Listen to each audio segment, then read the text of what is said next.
Bapak Ibu yang dimuliakan Allah, sekarang kaum muslimin yang berada di tanah suci, mereka lebih unggul dibandingkan kita dengan ibadah khusus yang mereka punya. Mereka bisa wukuf di Arafah, mereka bisa melakukan tawaf, sa'i, melakukan ibadah haji dengan semua urutan-urutan rangkaian ibadah yang mereka lakukan. Dan kita tidak bisa melakukan seperti mereka. Maka jangan sampai kita kalah untuk mendapatkan keutamaan di sepanjang 10 pertama bulan Dzulhijjah ini. Kalau ada banyak orang sedang rajin ibadah, tapi kita dibuat oleh Allah malas ibadah, itu salah satu di antara tanda Allah gak suka sama kita. Saya kasih ilustrasi seperti ini ya. Ada orang tua punya 10 anak. Kemudian orang tua menghubungi seluruh anaknya, tanggal ini kalian harus kumpul kerja bakti di rumah. Pokoknya semuanya harus kumpul kerja bakti di rumah.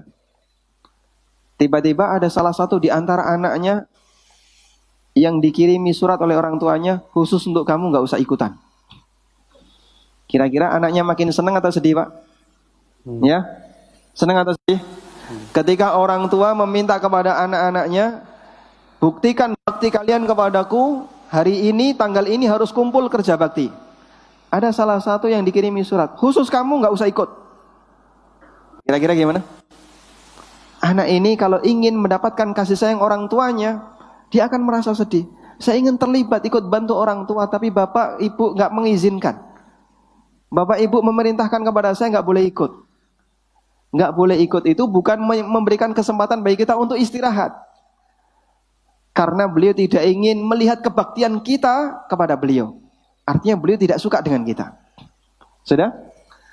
Ada banyak sekali kaum muslimin yang sedang beribadah kepada Allah, terus kita nggak ikutan. Itu bukti kalau Allah nggak senang sama kamu.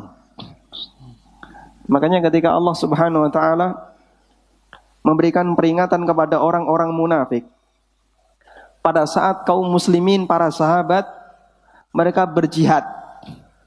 Orang munafik satu demi satu datang kepada Nabi SAW. Ya Rasulullah, saya izin gak ikut. Dibiarkan oleh Nabi SAW, gak apa-apa, silahkan. Satu demi satu izin, saya gak ikut ya Rasulullah, saya izin. Lalu Allah Subhanahu Wa Taala komentari, walau aradul khuruja la'addu lahu uddatan walakin karihallahum bi'athahum fathabbatahum. Andaikan mereka itu serius ingin jihad, tentu mereka akan menyiapkan perbekalannya. Walakin karihallahum bi'athahum fathabbatahum.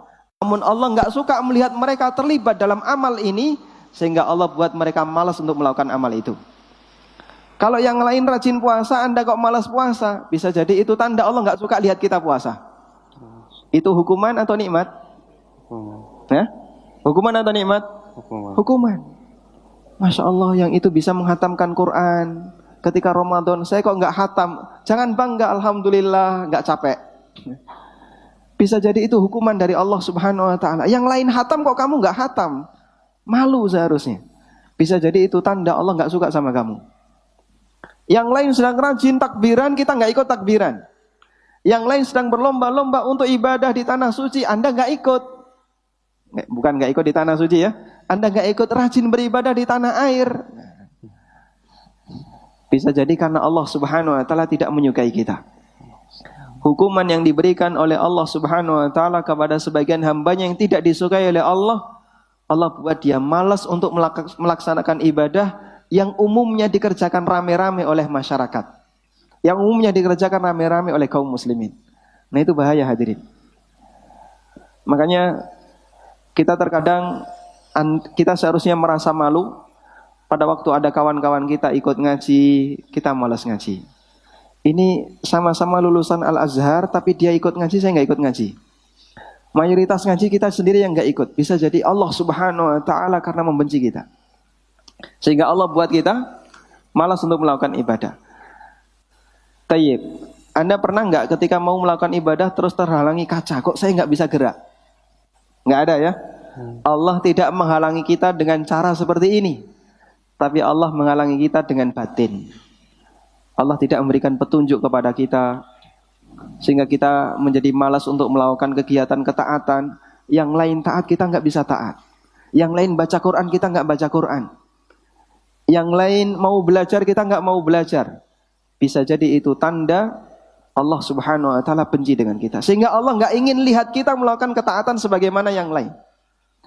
Ini yang perlu kita waspadai hadirin. Nah, masing-masing kita punya kekurangan. 1-2 jenis ibadah. Yang lain melakukan, saya nggak ikutan. Tolong Anda jangan bangga. Anda jangan merasa senang. Dan jangan sampai Anda tidak merasa bersalah sama sekali. Mungkin ini salah satu di antara tanda Allah Subhanahu wa ta'ala sekali lagi tidak suka dengan kita, sehingga Allah nggak ingin melihat kita melakukan ibadah sebagaimana yang lain. Baik. Karena itu, kalau kita tidak bisa mengungguli para jamaah haji yang saat ini sedang berada di tanah suci, minimal kita berusaha untuk memanfaatkan kesempatan ini, mulai dari tanggal 1 sampai 10, silahkan beramal sebisanya, semampunya.